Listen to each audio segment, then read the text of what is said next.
Good afternoon. We are here with Ingeniero Luis Ayala, Director of Business Engineering of Universidad Francisco Marroquín, to interview Professor Arnoud De Meyer, who is now President of the Singapore Management University and a very well-known academic in the field of innovation, research and development management and operations management. And he also was the Dean of the Business School of Cambridge University, George Business School. And he spent a long time, like 23 years, approximately, with INSEAD. So, Professor De Meyer, why is innovation so important for the economy? From my perspective, it's important for the economy because we want to grow. I think that all countries need to grow because if you can create more wealth, you can distribute more wealth, and it's not a zero-sum game. Now, in order to grow, there are not that many tricks. One of them is perhaps to have lots of wealth in your soil. If you have oil or if you have minerals and you can pump them up or dig them out, then you can make money. But most countries don't have that advantage and have actually to create value. And that requires constant innovation. It can be innovation in products or in processes. It can be innovation in services. It can be innovation in business models. Innovation is not a very narrow term, but we need to constantly create new ideas, new applications, because that's the way that we will stimulate an economy to grow. And as I said, if you can grow, you can redistribute, and you can make everybody happier. And according to you, what defines innovation? What is innovation? Oh, innovation requires usually some kind of a breakthrough, a creative breakthrough. It can be a technological breakthrough. It doesn't have to be. Sometimes it's simply a very creative combination of existing technologies. Many MP3 players would be there an example of that. But you create something creative and new. But that's an invention. That's not enough. You need to go a step further. You need to make sure that somebody, a customer or a user, is willing to pay for it because it really makes a value proposition to that customer. So for me, innovation requires that there is some kind of an economic success. I know that it has become more fashionable these days also to talk about social innovation. So maybe we should broaden that definition a little bit and say economic or social success. But where you create value for a customer, for a user, by a creative recombination of existing technologies or by having a real breakthrough in technology. Some people would say you don't need technology to innovate, you could have a pure social innovation. But even that, I think most of those social innovations today are enabled by technology, by information technology, by internet. And in other words, there is usually a technological component to it. But innovation is more than invention. Too often we think as technical people, and I'm an engineer myself, that the invention itself is enough. That is not the case. We need to see how this invention actually has applications that create additional value compared to what exists already for the customer. In some cases, maybe more rarely, you will see that it is not necessarily increase in value, but it's actually a decrease in the cost of producing that value. That's very often what process innovation is all about. These days, the most successful innovations seem to be business model innovations. So it's much more than creating a new product or a new gadget. That was maybe 20 years ago or 50 years ago the case. When people developed cars, they brought a new car. Or when they developed cameras, they brought out a new camera. Today you see that in most cases innovation requires a whole array of other services and solutions that come with that product or that service, and that we probably generally define as business model innovation, bringing value to the customer in a different way than it used to be. I mean, we have lots of examples around us.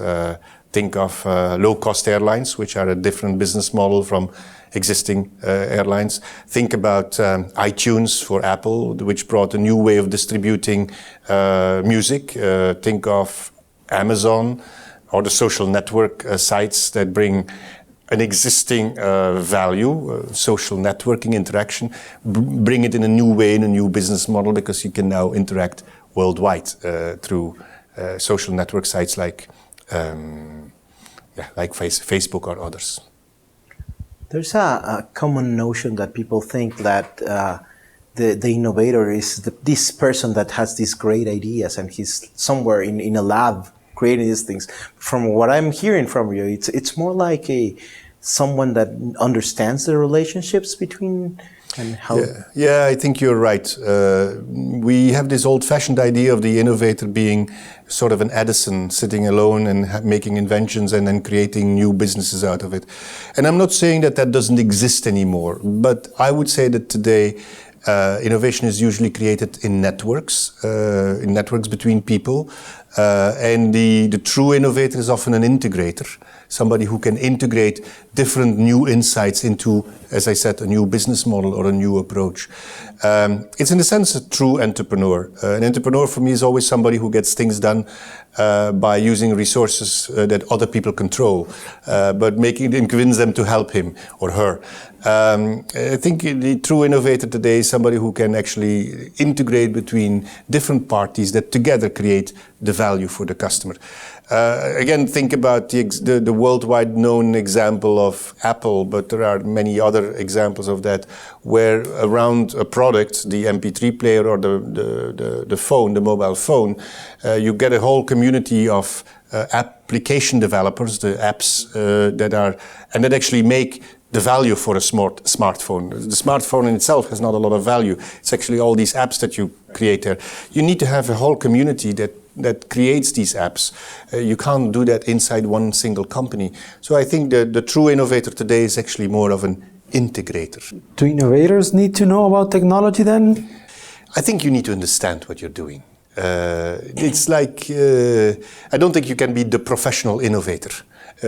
Somebody who goes to a business school and learns what the techniques and the management tools are to innovate, and then you can let it loose on anything.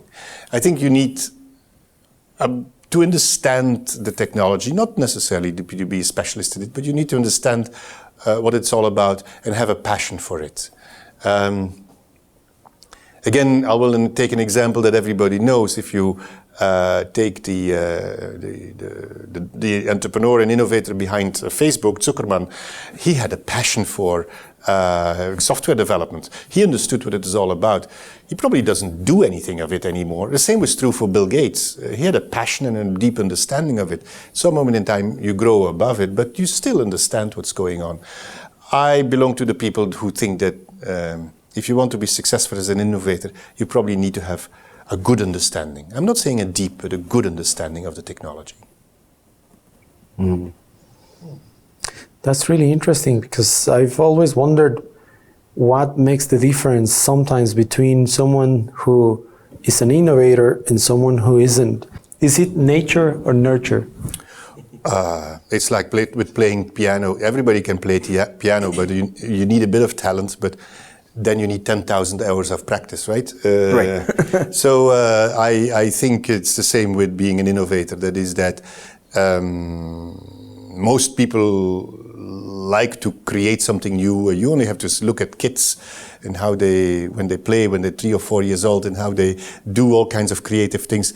I think most of us have it in us to work with change, to try to create something new. But then we need to have the triggers that enable us to go back to our pool of creativity and do something with it. And that can be trained. That's where I think universities and business schools and School of Economics and whatever, like this university here, American University, that's where you can actually train people to become innovators, that you can teach them the techniques and the tools. That's a little bit the 10,000 hours of practice. You can show them all the mistakes that have been made in the past. You can show them all the success stories of the past and see what can we learn about how you create that success. And you can structure that experience and share that with students. So you can give them, for those that have a bit of talent for change and innovation and creativity, you can give them the tools and the techniques to go much faster and with a higher chance of success. We tend to blame a lot of our culture for many things, and probably why we don't innovate, it's one of the things we blame our culture for. But I've heard you say that we can grow out of that culture. Can you elaborate a little bit on that? I strongly believe that. I mean, first of all, I do believe that there are cultural characteristics and that influence the way you manage. Some cultures see every challenge as a threat. Other cultures may see it as an opportunity. That is ingrained in the culture. But let's be fair. This is not.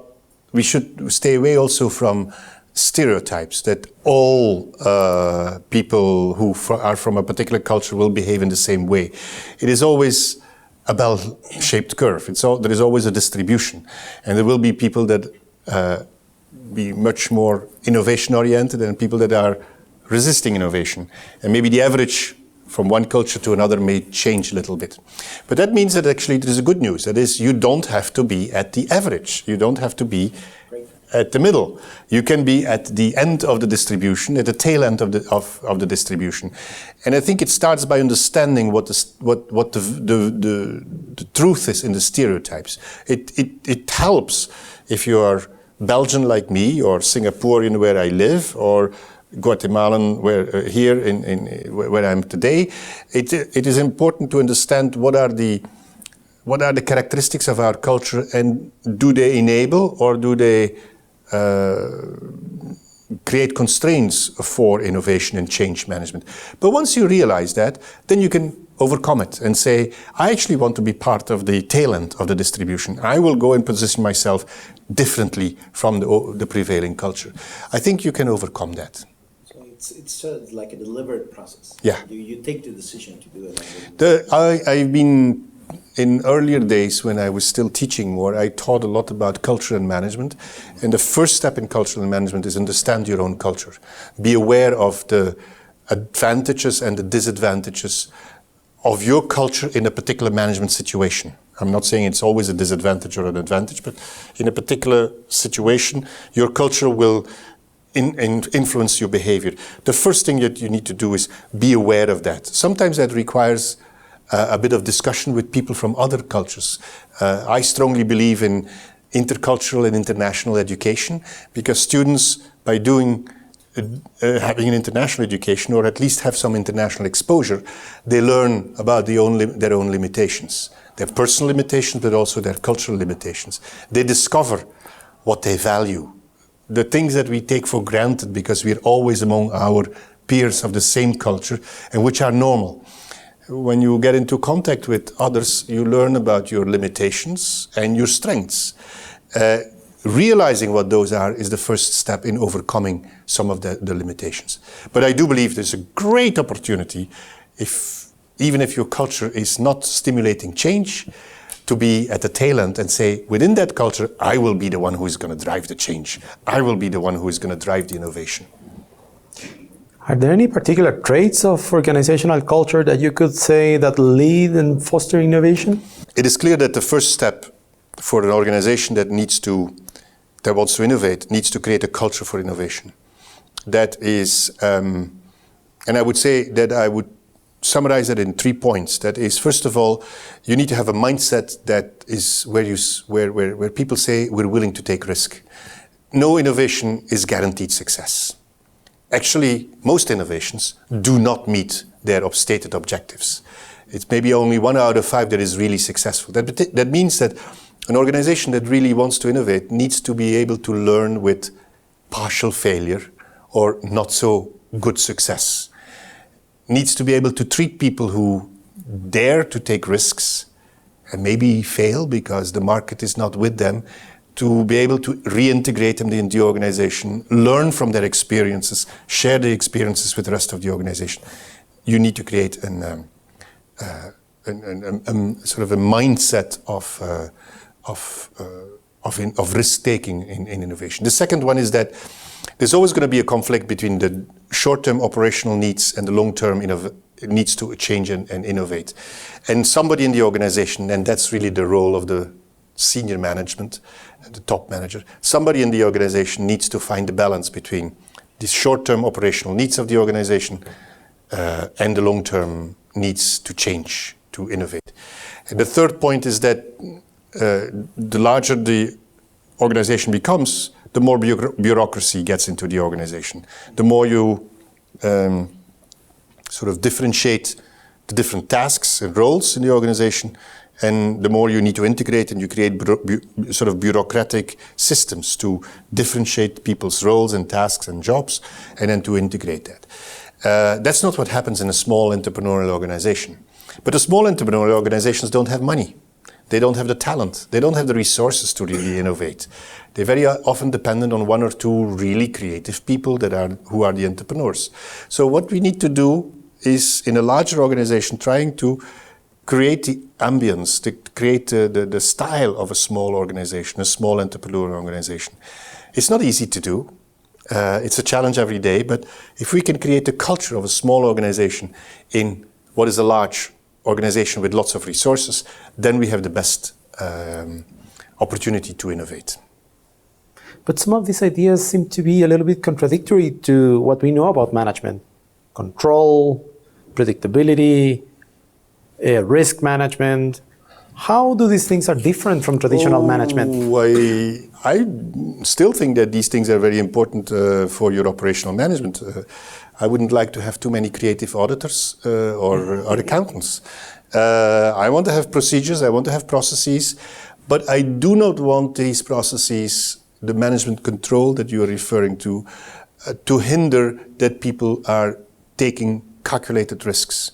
Of course, you don't want to go and have people that have an attitude of going and playing in the casino without really reflection. You want to make sure that people take calculated risks, are cold about the risk management, understand all the negatives, because then you perhaps can ensure that you neutralize some of those risks, that you mitigate some of those risks.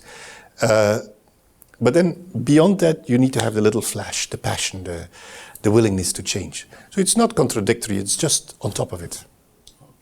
You were talking about this cultural change that organizations need to undergo. What can we Guatemalans learn from what innovators do in other geographies?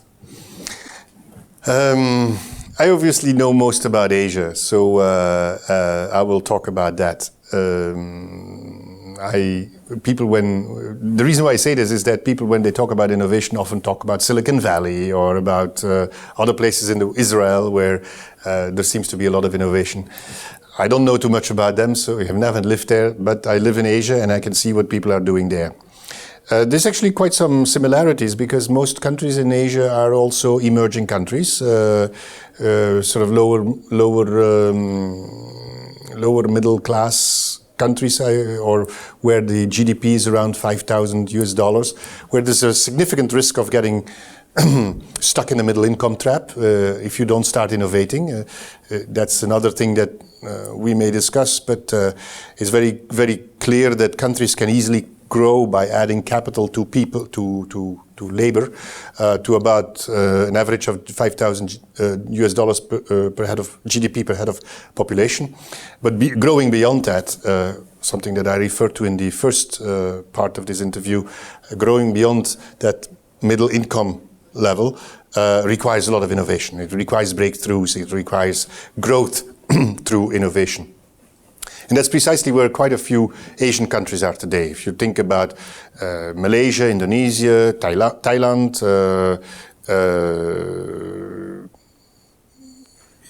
Philippines, these are countries that have similar issues as what Guatemala has. At the same time, you of course have a number of countries there like Korea or Taiwan or Singapore, where I live, that have gone through that, maybe in earlier stages.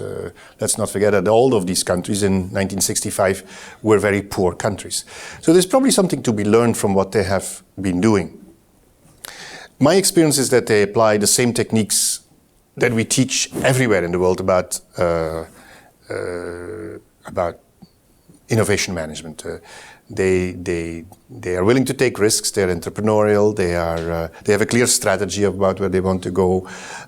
They do good project management, with the caveat that it's project management under uncertainty. They do protection of intellectual property. They do good knowledge management. So all the things that we need to do when we do innovation management. But on top of that, these countries have to do or have done or are in the process of doing 4 different things that are different from what you would find in Europe or in the United States. This is, first of all, they have to invest a lot more in education because they have to take a large group of people, of uneducated people. Let's not forget that many of these people or their parents lived in very small little villages. We used to call them in our part of the world kampungs, but lived in very small little villages without any water or electricity supply. And it's these people that you have to educate to make sure that you have a workforce of knowledge workers. So a massive investment in education is of high quality. Second characteristic is that they do invest heavily in science and technology, in research.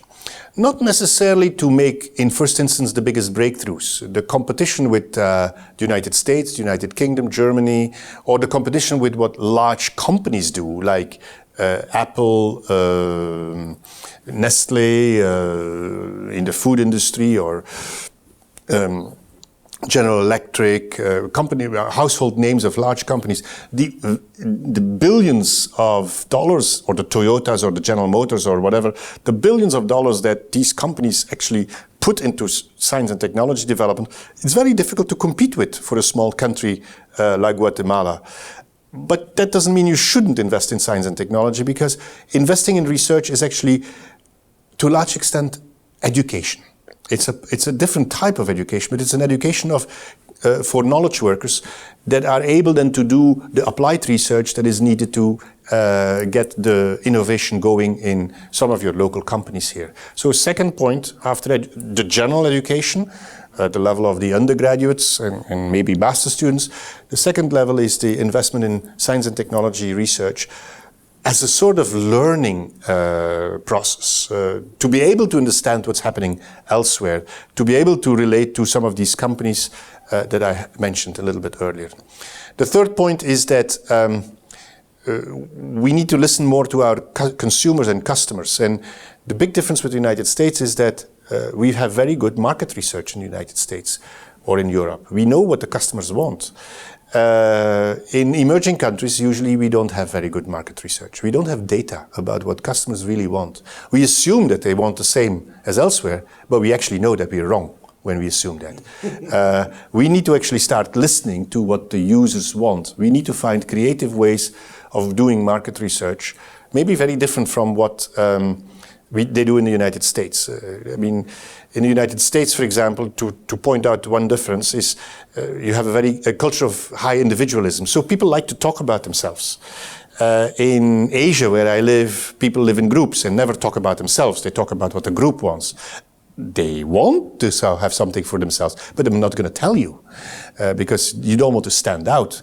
You need to find adapted market research techniques to be able to find out what the individual consumer in Asia wants. But the techniques that we have developed for the United States are probably not working. And the fourth point is that we need to develop respect for intellectual property. If there is no respect for intellectual property, or we need to find ways of defending intellectual property. Because if there is no respect or defense of intellectual property, no innovator can reap the benefits of their innovative activity. Now, that doesn't mean that you have to have a hugely sophisticated intellectual property system with lots of patents and whatever. Again, that's probably more reserved for large companies because it's very expensive to apply for a patent. But we need to find ways of creating respect for intellectual property, and companies need to find ways of defending themselves, either by building very strong brands or by keeping trade secrets or by having a monopoly position in a very small niche. There are other ways of defending your intellectual property, but you have to think it through. Otherwise, no innovator can survive. So these four things: investment in education, broadly based education. Secondly, investment in science and technology research as a sort of learning mechanism to be able to participate with the others in the discussions around the table about innovation. The third one is having better understanding of what your local needs are. And the fourth one is creating a culture where intellectual property is respected and where actually copying is frowned upon. I think that's one of the very strong points of a country like Singapore or Korea to some extent, and Taiwan. That is their willingness to completely adhere to the principles of intellectual property protection. You think in our countries, that, well, from what you have seen, part of the job of the innovator is to create this, not only the idea, but also the mechanism that protects it? Yeah, I mean, you can have a lot of ideas, but if your ideas are immediately stolen, the guy who next door steals your idea can probably produce the product for 60% of what it has cost you. So what's the motivation for me to innovate if I know that the guy next door is going to steal my idea and is going to bring it to the market cheaper than I can do it because I have to make all the investments in innovation. So yes, if you are an innovator, one of the basic principles of innovation management is that from the first day that you start thinking about your innovation, that you have to think about how can I protect it. It's one of the key elements of being an innovator, perhaps different from being an inventor who has just the pleasure of creating a new, better mousetrap, right? The innovator is somebody who thinks from the first day about what will I do to protect this. That's where I think the government plays an important role. I know that in this particular university you don't like too much to talk about governments, but I think the regulatory framework that the government creates for protection of intellectual property, the governance of that such a framework is very important for attracting innovators. Why is it that in the country where I live, that in Singapore, we have been able to attract so many laboratories of life sciences companies, of pharmaceutical companies, etc. We've really been very successful there because when they come to Singapore, they feel secure. They feel that their intellectual property, that there is a framework to protect their intellectual property, that not everybody will run away with it and create competition next door. Yeah, I think, as you suggested, the innovator needs to think about protection. Thank you, Professor De Meyer. One last question. I'm curious about whether there is a particular type of educational system whereby you can foster innovation, or it doesn't make any difference? No, it does make a lot of difference. Obviously, you need to have an educational system that stimulates creativity and the willingness to take a little bit of risk or live with change. How do you do that in your educational system? I would say it's not by rote learning. It's not by teaching people the whole history of a particular country, although history is very important as a subject and a discipline. But it's not by letting them repeat things and letting them learn things by heart. You need to stimulate their thinking. You need to teach them how to learn. One of the things that I keep on telling my own students in Singapore is that when I was a child, I could still have the ambition that everything that I wanted to know for the rest of my life, I could learn while I was at school. But today, with the rise of internet and all the information that is available on the internet, I've read somewhere that information doubles every 2.6 years. It's actually not relevant of whether it's 2.6 years or 2.8 or 3.5. It's just that in a very short period of time, the amount of information available in the world that is accessible to anybody who has access to internet is doubling. So how can you, when you graduate when you're 22 or 23, think that you know enough for the rest of your life? By the time you're 25, you're already obsolete. So the biggest challenge today is not can I learn everything that I need to know for my job in the coming 25 years, but is how do I learn to learn? How do I ensure that I have a technique of constantly updating myself to have continuous learning in a sense? And that you don't do by learning things by heart. You need to teach people how to use the information on the internet. You need to do much more project-based learning, experience-based learning, in my opinion. Make sure that in institutions of higher learning, like on our universities, that the students actually take their learning trajectory or their learning journey in their own hands. That they take responsibility for what they learn. And if they do it while they're at university, they will do it later on too. That's what we have to teach them, how to take responsibility for their own learning journey. Well, thank you very much, Professor De Meyer. It has been a very enlightening conversation. We appreciate your time and sharing your thoughts with us. Thank you very much. My pleasure. Thank you. And I wish you good luck.